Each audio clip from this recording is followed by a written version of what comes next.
хубав и динамичен матч направиха двата отбора, независимо, че не се отрязаха голове. Залог в срещата имаше.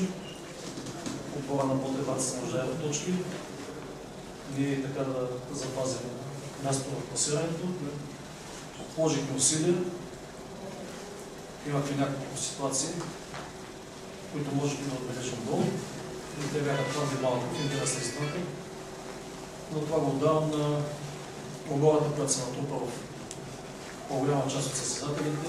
Аз казах класирането, че ще научи подготовката на много от играчите с различните ангажименти към националните отбори и травми, които получиха. И затова не бяхме много свежи в най-вече в някои действия, които давахме шанс на противника на контрата по-опасно. Но най-важното, че се получи динамичен матч.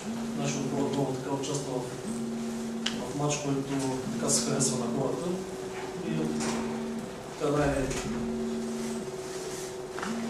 мога да кажа това, което липсваше, бяха говорите. Други въпроси, колеги?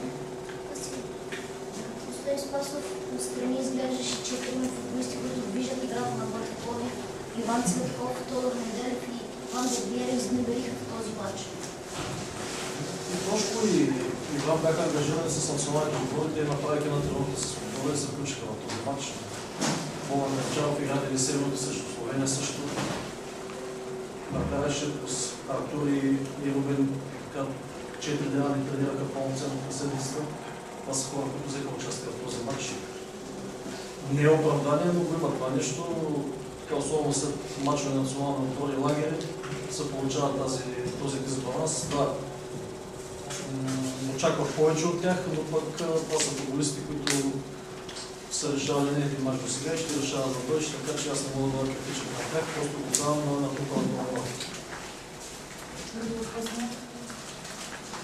Председателят Христо Иванов направи отличен матч, смятате ли да залагате повече на него? Защо пази втори матч? Аз така персонално не давам оценки на играчите. Показателно е, защото той така пази смелива, той се вижда, че пази добре. Днеска също с парен на вратата, не допусна гол.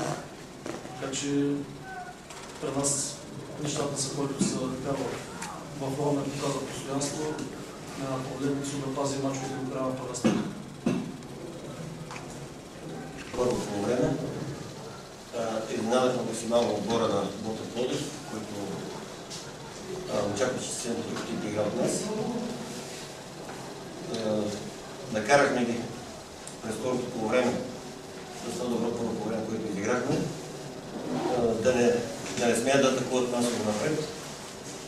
Задържахме ги в по-задни позиции и оттам вече се загубиха пространствите за двата отбора и логично обаче завърши на работа. Как оценявате точките? Всяка една точка за нас е много нужна. И тази точка оценявам положително.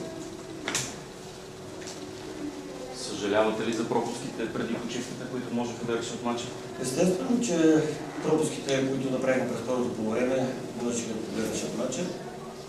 Но не мога да бъда сърдит или да упорявам някои от нашите футболисти, тъй като всеки един от тях даде това, което може да помогне. След въпрос с Левски споделите, че Ботеваца си игра най-силни си двубой и очевидно запазите доброто представяне. Следващите две срещи и възможен е максимален брой точки да спечели отбора. Всеки един матч ние излизаме за победа и в тези два матча, които остават до края на първенството, ще търсим победите. Това е ясно и всички трябва да го знаят. Нашия отбор никога не излиза за загуба или за равен.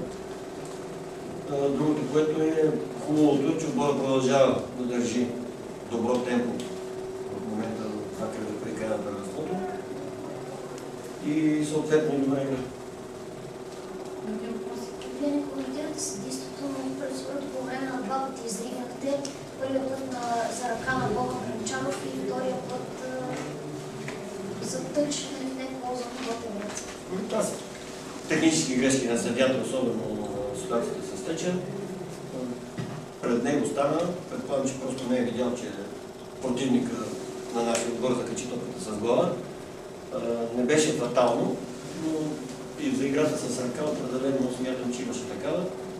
Съдята ми обясни на полувремето, че било много близко и не може да се свири при тази ситуация. Сменихте Лорес Варела, сериозна ли контузията или? Не, няма контузия, просто Варела не е готов да играе повече от това. Даже днес игра малко повече от предвиденото. Или Илия също се разсърди на смяната си. Проблема е негов, не е мой. Ако не се наказание, защото това ще се разсърди.